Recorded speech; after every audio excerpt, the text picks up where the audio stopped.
Power star Pawan Singh का coming soon किया जा रहा है दोस्तों पुदीना 2.2। इसी बीच बात करें तो उसमें अनुपमा यादव क्यों नहीं गाई, ये वीडियो की बारी जानकारी बताने वाला है दोस्तों। तो इसी बीच बात करें तो क्या हुआ था दोस्तों कि शिल्पी राज इस गाने में फिट बैठी है, तो इसीलिए शिल्पी राज को गवाया जा रहा है दोस्तों।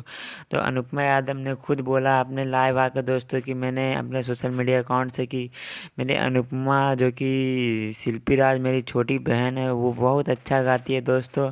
और कुछ पवन सिंह को भी टारगेट किया है, जो कि आप लोग ज़रूर इस ऑडियो को सुने दोस्तों। और ये ऑडियो को आप लोग ज़रूर पूरा सुने दोस्तों, क्योंकि आप लोगों के लिए लाया हूँ। बोले कि मैं सैड सॉन्ग जब तक नहीं गाऊंगा तब तक सफल नहीं होगा। तो मैंने उनको जवाब देते हुए बोला था मंच पे कि आप नहीं गवाइएगा जी तो हम नहीं गाएंगे, हमको बहुत लोग प्यार करते हैं, आप नहीं गवाइएगा तो हम अपने दम पर हैं। बस इतनी ही क्लिप उठा के उन लोगों ने अभी पुदीना 2.0 में, जिसमें पवन जी ने शिल्पी जी से गवाया है, जो कि मैं हमेशा बोलती हूँ कि शिल्पी मेरी बहन है और वो बहुत अच्छा गाती है।